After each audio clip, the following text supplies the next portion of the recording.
নমস্কার, আরএমটেক বাংলায় আপনাকে স্বাগত জানাই। প্রাকৃতিক দুর্যোগ কারণবশত ফসলের ক্ষতি হয়ে থাকলে ফসলের ক্ষতিপূরণ পেয়ে থাকে কৃষকরা।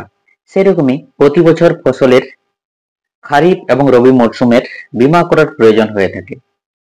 ফসল বীমা, যেটা বাংলা শস্য বীমা নামে রাজ্য সরকারের কৃষকদের সুবিধার্থে চালু করেছে। এই বাংলা শস্য বীমা যদি আপনি ফসলের করিয়ে রাখেন, তাহলে ফসলের কোনরূপ ক্ষতি হয়ে থাকলে প্রাকৃতিক দুর্যোগ কারণবশত, তাহলে ফসলের ক্ষতিপূরণ বাবদ কিছু আর্থিক সহায়তা আপনি পাবেন। কৃষকদের এই ফসল বীমা করার জন্য আবেদন করতে হবে একটি নির্দিষ্ট ডেটের মধ্যে। তার এই বিজ্ঞপ্তি প্রকাশিত হয়ে গেছে। বাংলা শস্য বীমা নামে পরিচিত এই ফসল বীমা বাংলা শস্য বীমা নামেও খুবই পরিচিত। এই খারিফ মরশুমের বাংলা শস্য বীমা আবেদনপত্র গ্রহণ শুরু হয়ে গেছে। এই আবেদনপত্র আপনি কোথায় পাবেন, কোথায় জমা করবেন এবং আবেদনপত্রের সঙ্গে আপনি কি কি ডকুমেন্টস জমা করতে হবে আপনাকে, আর এই বীমা কারা কারা করতে পারবেন, এছাড়া আপনি যদি ফর্ম কোথাও না পান তাহলে কিভাবে অনলাইন থেকে ফর্ম ডাউনলোড করবেন, এছাড়াও এই ফর্মটা নিখুঁতভাবে কিভাবে ফিল আপ করবেন, বিস্তারিত আজকের ভিডিওটির মাধ্যমে আলোচনা করব। তাই ভিডিওটি স্কিপ না করে শেষ পর্যন্ত দেখতে থাকুন। আর এরকম নিত্য নতুন আপডেট সবার আগে পাওয়ার জন্য চ্যানেলটি অবশ্যই সাবস্ক্রাইব করে দেবেন। কৃষকরা ফসলের কোন রূপ ক্ষতি হয়ে থাকলে ক্ষতিপূরণ বাবদ আপনি যদি ফসল বা শস্য বীমা ফসলের বাংলা শস্য বীমা যেটা নামে পরিচিত, এই বাংলা শস্য বীমা যদি আপনি করে থাকেন তাহলে ফসলের ক্ষতিপূরণ পাবেন। তাই কৃষকরা অবশ্যই বাংলা শস্য বীমা করিয়ে নেবেন। এবারে রাজ্য সরকার আরো বেশি সংখ্যক এই বাংলা শস্য বীমা প্রকল্পের আওতায় অন্তর্ভুক্ত করার আহ্বান করেছেন। গত রবি মরশুমের অনেক কৃষকরা এই ফসল বীমা মাধ্যমে ফসলের ক্ষতিপূরণ পেয়েছেন। তাই বর্তমানে বিভিন্ন প্রাকৃতিক দুর্যোগ হয়ে থাকে, কোথাও অধিক বৃষ্টি বা কোথাও কম বৃষ্টি ফলে চাষ না হয়ে থাকলে বা ফসল নষ্ট হয়ে গেলে বীমা করা থাকলে আপনি ক্ষতিপূরণ পাবেন, কিছুটা হলেও আপনি আর্থিক সহায়তা পাবেন। গত মরশুমে প্রাকৃতিক দুর্যোগে ক্ষতিগ্রস্ত 2,10,000 কৃষকের অ্যাকাউন্টে 293 কোটি টাকা দিয়েছেন মাননীয় মুখ্যমন্ত্রী মমতা বন্দ্যোপাধ্যায়। 12 জুন এক্স হ্যান্ডেলে ঘোষণা করেছেন, তিনি জানিয়েছেন যে বাংলা শস্য বীমা প্রকল্পে ক্ষতিগ্রস্ত চাষীদের ব্যাংক অ্যাকাউন্টে সরাসরি এই টাকা পাঠানো হচ্ছে। আরো লিখেছেন যে আমি ঘোষণা করতে পেরে আনন্দিত যে কৃষক বন্ধু নতুন প্রকল্পের অধীনে রাজ্য জুড়ে 1,05,00,000 কৃষক এবং 2,900 কোটি টাকা আর্থিক সহায়তা করা ছাড়াও আমরা আজ থেকে সরাসরি, অর্থাৎ 12 জুন যে এক্স হ্যান্ডেলে ঘোষণা করেছেন সেই দিন থেকে সরাসরি 293 কোটি টাকা অর্থ সাহায্য দেওয়া শুরু করেছি। আমাদের 2,10,000 কৃষকের ব্যাংক অ্যাকাউন্টে বর্তমানে রবি মরশুমে প্রতিকূল আবহাওয়ার কারণে যাদের ফসলের ক্ষতিপূরণ হয়ে আমাদের বাংলা শস্য বীমা প্রকল্পের অধীনে রাজ্য সরকার ক্ষতিগ্রস্ত পুরো ফসলের জন্য সম্পূর্ণ অর্থ সাহায্য দিচ্ছে। গত 12 জুন মাস থেকে এই টাকা সরাসরি কৃষকদের অ্যাকাউন্টে ক্রেডিট হতে শুরু করেছে। যে সমস্ত জেলার ফসলের ক্ষতিপূরণ হয়েছে সেই সমস্ত জেলার ব্লকের গ্রাম পঞ্চায়েতের কৃষকরা ফসলের ক্ষতিপূরণ বাবদ বেশ অঙ্কের টাকা ক্ষতিপূরণ পেয়েছেন। তাই সময় থাকলে বাংলা শস্য বীমা ফসলের করে নিন।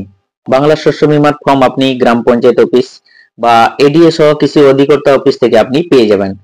বর্তমানে department of agriculture government of West Bengal যে নোটিফিকেশন পাবলিশড হয়েছে বাংলা শস্য বীমার, বর্তমানে ধান ও ভুট্টা শস্যের বীমা করার বিজ্ঞপ্তি প্রকাশিত হয়েছে। এই খারিফ মরশুমের ভুট্টা বীমা করার জন্য আবেদনের শেষ তারিখ হচ্ছে 31/8/2024 তারিখ। আর ধান বা পেডি, এই ধানের বীমা করার জন্য আবেদনপত্র গ্রহণ করা হবে 15/9/2024 তারিখ, অর্থাৎ 15 সেপ্টেম্বর। তাই এই নির্দিষ্ট ডেটের মধ্যে খারিফ মরশুমের ধানের বীমা বাংলা শস্য বীমার অবশ্যই আপনি করিয়ে নেবেন। এই ফর্ম আপনি যদি গ্রাম পঞ্চায়েত বা এডি অফিস থেকে যদি না পেয়ে থাকেন তাহলে অনলাইন থেকেও আপনি এই ফর্মটি ডাউনলোড করে নিতে পারবেন। তার জন্য আপনাকে গুগলে গিয়ে বাংলা শস্য বীমা লিখে সার্চ করবেন। প্রথমে যে লিঙ্কটা আসবে সেই লিঙ্কের উপর আপনি ক্লিক করে দেবেন। লিঙ্কে ক্লিক করে দেওয়ার পর আপনি ঠিক এরকম ভাবে পেজটা ওপেন হয়ে যাবে।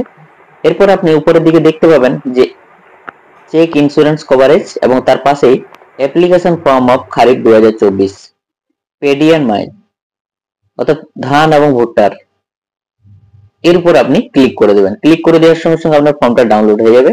ডাউনলোড হওয়ার সঙ্গে সঙ্গে কিন্তু পিডিএফ আকারে ওপেন হয়ে যাবে। এরপরে পিডিএফ এর ডাউনলোড হয়ে যাবে। ডাউনলোডটা আপনি পিডিএফ আকারে দেখবেন, ক্লিক করার সঙ্গে সঙ্গে ওপেন হয়ে যাবে। এরপর আপনি এটা প্রিন্ট করেও ফর্মটা ফিল আপ করে আপনি জমা করতে পারবেন। আপনি কিন্তু ফর্ম পেয়ে যাবেন। এছাড়াও আপনি এই ফর্মটা মাটির কথা, যে কৃষি দপ্তরের যে অফিসিয়ালি ওয়েবসাইট মাটির কথা থেকে আপনি পেয়ে যাবেন। মাটির কথা ওয়েবসাইটে যাবেন এবং ওয়েবসাইটে গিয়ে আপনি বাংলা শস্য বীমার যে ফর্ম ডাউনলোড, সেখান থেকে বাংলা শস্য বীমা, সেই বাংলা শস্য বীমার উপর ক্লিক করবেন। ক্লিক করার সঙ্গে সঙ্গে ঠিক এরকম ভাবে পেজ ওপেন হয়ে যাবে এবং এখান থেকে আপনি ডাউনলোড করে নিতে পারবেন। সেই বাংলা শস্য বীমার ক্লিক করার সঙ্গে সঙ্গে কিন্তু আপনার এই অফিসিয়ালি ওয়েবসাইটটাতেই নিয়ে আসবে এবং এখান থেকে আপনি ডাউনলোড করে নিতে পারবেন। এবার দেখে নেব এই ফর্মটা আপনি কিভাবে ফিল আপ করবেন। ফর্মটি ফিল আপ করার সম্পূর্ণ নিখুঁত প্রসেস কিভাবে আপনি ফিল আপ করবেন। ঠিক এরকম ভাবে আপনি যদি ধানের বীমা করতে চান, বাংলা শস্য বীমা, তাহলে আপনাকে ধানের যে ফর্ম সেটা আপনি ডাউনলোড করে নেবেন এবং প্রিন্ট করে নেবেন। এবং যদি আপনি ভুট্টার করতে চান তাহলে ভুট্টারটা আমি এখানে দেখাচ্ছি ধানের কিভাবে ফিল আপ করবেন, এবং ভুট্টারটাও ঠিক একই রকম ভাবে ফিল আপ হবে। তো ধানেরটা আপনি যদি ঠিকঠাক দেখে নেন তাহলে ভুট্টারটা আপনি নিজেই করতে পারবেন। আমি এই পিডিএফটা ওপেন করে নিয়েছি, এই বাংলা শস্য বীমা ফর্মটি। এটা দেখবেন যে বাজাজ চ্যালেঞ্জ যে কোম্পানির মাধ্যমে, ইন্স্যুরেন্স কোম্পানির মাধ্যমে ফসল বীমা দেওয়া হয়ে থাকে, অর্থাৎ রাজ্য সরকারের সঙ্গে বাংলা শস্য বীমা যে ক্ষতিপূরণ সেটা Bajaj challenge general insurance company limited মাধ্যমে প্রদান করা হয়ে থাকে। অর্থাৎ বীমা সংস্থা বাংলা শস্য বীমা খারিফ 2024 মরশুম ধান। এখানে প্রথমেই যে কৃষকের নাম আপনাকে লিখতে হবে, অর্থাৎ যে আবেদন করছে তার সেই কৃষকের নাম। আর এই বীমা করার জন্য একটা কথা এখানে বলে রাখি যে বীমা কারা করতে পারবেন। বীমা করার জন্য অবশ্যই আপনার দলিল বা পাট্টা থাকতে হবে। আর ভাগ চাষি হয়ে থাকলেও বা বর্গাদার হয়ে থাকলেও কিন্তু আপনি আবেদন করবেন। অর্থাৎ যারা চাষবাসের সঙ্গে যুক্ত সবাই কিন্তু এই ফসল বীমাটা করতে পারবেন। আর যাদের রেকর্ড আছে তারা তো খুব সহজেই বীমাটা করে নিতে পারবেন এবং ক্ষতিপূরণটা খুব সহজেই পাবেন।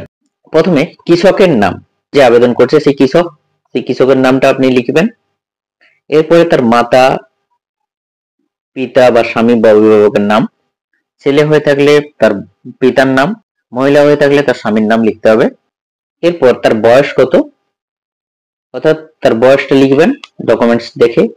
এরপরে তার লিঙ্গ কি, স্ত্রী না পুরুষ না অন্যান্য, যেটা আপনি সেটা টিক দিবেন। এরপরে ভোটার কার্ড নাম্বারটা কিন্তু আবশ্যিক, ম্যান্ডেটরি, এটা অবশ্যই বসাতে হবে আপনাকে, নাহলে কিন্তু আপনার এই ফর্মটা বাতিল হবে।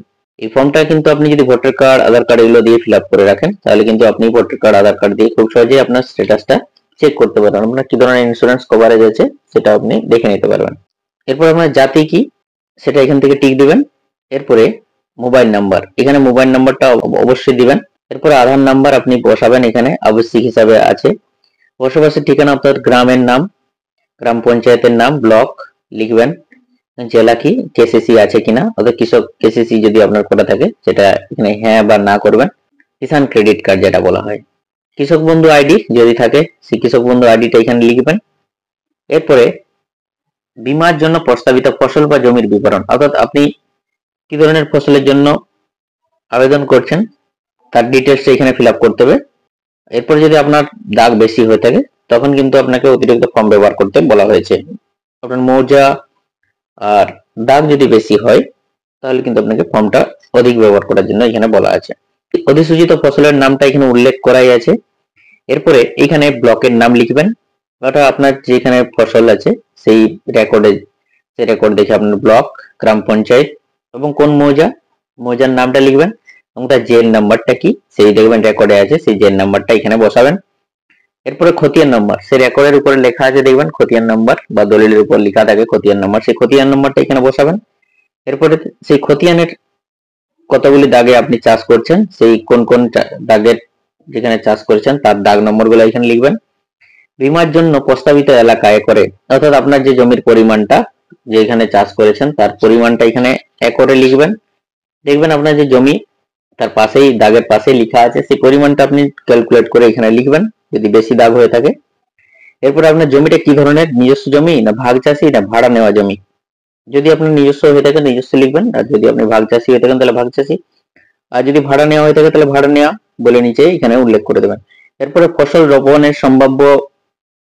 সম্ভাব্য রোপণের তারিখ, আপনি ফসল কবে রোপণ করেছেন সে তার সম্ভাব্য তারিখটা এখানে আপনি বসিয়ে দেবেন। এরপরে নিচে কৃষকের ব্যাংকের বিবরণটা যুক্ত করতে হবে, আধার সংযুক্তিকরণ যেটা ব্যাংক অ্যাকাউন্ট, সেই কৃষকের নাম লিখবেন এখানে, ব্যাংকের পাসবই যেরকম আছে সেই অনুযায়ী লিখবেন এখানে। এরপরে ব্যাংকের নাম এটা ইংলিশে লিখে দেবেন, ব্যাংকের নাম, ব্যাংকের branch, account number, IFSC code এবং অ্যাকাউন্টের ধরন পুরোটাই কিন্তু লিখে দেবেন। এখানে ব্যাংকের পাসবই অনুযায়ী ইংলিশে কৃষকের নামটা লিখবেন। বাকিগুলো ঠিকঠাক করে আপনি দেখে ভালো করে অ্যাকাউন্ট নাম্বার, আইএফএসসি কোড, ব্রাঞ্চের নাম, অ্যাকাউন্টের ধরন কি ধরনের ডিটেলস এখানে ভালো করে দেখে আপনি উল্লেখ করবেন। কোথাও ভুল ত্রুটি হয়ে গেলে কিন্তু আপনার অসুবিধা হতে পারে।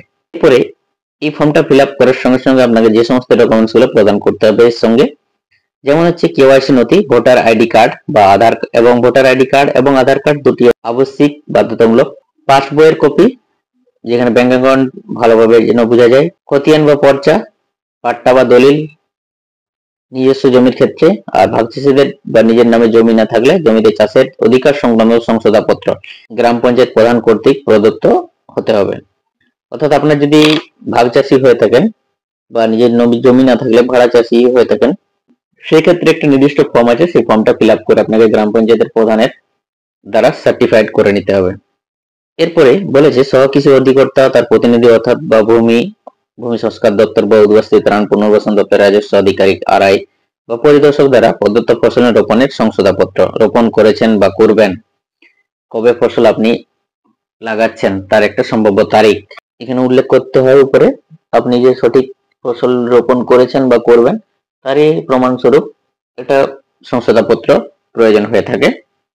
তো এই শংসাপত্র না দিলেও কিন্তু হয়ে থাকে তা সত্ত্বেও কিন্তু আপনি আবেদন করতে পারেন। বর্তমানে জিপিএস ট্র্যাকিং করেও কিন্তু এই কোন মৌজে কত চাষ হয়েছে সেটাও কিন্তু বোঝা যায়। এই সমস্ত ডকুমেন্টস গুলো আপনাকে এই ফর্মটির সঙ্গে জমা করতে হবে অবশ্যই, নচেত কিন্তু আপনার এই ফর্মটি গৃহীত হবে না। এরপর আপনাকে এখানে ঘোষণা করতে হবে, ঘোষণাগুলিটা আছে আপনি এটা একবার ভালো করে পড়ে নেবেন যে আপনি সমস্ত ডকুমেন্টস দিয়েছেন, সমস্ত নিয়ম সংক্রান্ত আপনি মেনে চলবেন, এইগুলো আপনাকে ঘোষণা করতে হবে। কৃষকের সই করবেন বা যদি সে টিপ ছাপ দেয় টিপ ছাপ দিবেন। সাক্ষীর সই, সেই সাক্ষীর স্বরূপ বাবদ আপনাকে একজনকে সাক্ষী হিসাবে করে নিতে হয়, যদি পারেন আপনি কোনো এলাকার প্রতিনিধি বা কাউকে দিয়ে সাক্ষী হিসাবে সইটা করে নেবেন, না হলে কিন্তু আপনি আপনার পাড়া প্রতিবেশী বা কে দিয়েও করে নিতে পারেন। এরিয়া সহ সার্টিফিকেট যেটা এখানে উল্লেখ আছে সহকৃষি অধিকর্তা যেটা ইস্যু করে সেইটা তারা এটা ফিল আপ করবে, ফিল আপ করে এখানে সাইন করবে।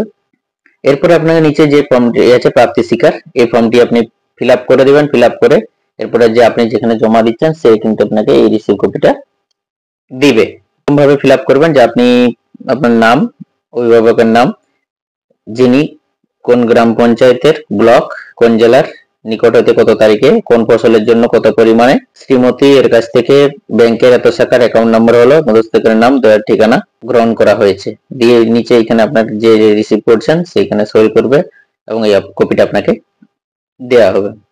এইভাবে বাংলা শস্য বীমার ফর্মটা আপনি খুব সহজেই ফিল আপ করে নিতে পারবেন। এবং কি কি ডকুমেন্টস দিবেন ডিটেলসে জানালাম। এই হলো ধানের।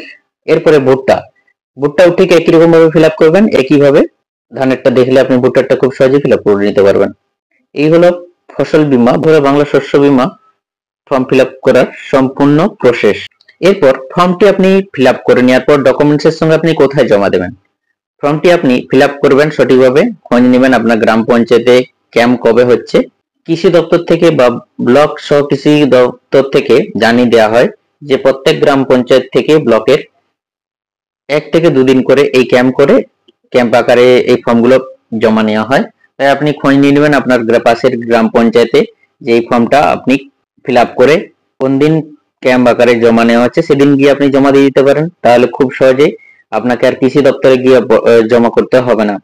এছাড়াও যদি আপনি গ্রাম পঞ্চায়েতে জমা না দিতে পারেন তাহলে নির্দিষ্ট ডেটের মধ্যে অর্থাৎ 15/9/2024 তারিখে ধানের যে ফসল বীমা ফর্মটা আপনি ব্লক সহ কৃষি অধিকর্তার অফিসে গিয়ে আপনি ফর্ম জমা করতে পারবেন। ফর্ম জমা করার শেষ তারিখ বলে দিলাম 15/9/2024 তারিখ। ধানের ক্ষেত্রে, আর ভুট্টার ক্ষেত্রে হচ্ছে 31/8/2024। ফর্ম জমা করার পর আপনাকে একটা রিসিভ কপি দেওয়া হবে, আপনি ওটা নিজের কাছে ভালো করে রেখে দিবেন। রবি মরশুমের ক্ষতিপূরণ বাবদ চাষিরা 293 কোটি টাকা পেয়েছেন। তাই ফসল বীমা নির্দিষ্ট তারিখের মধ্যেই অবশ্যই করে নেবেন।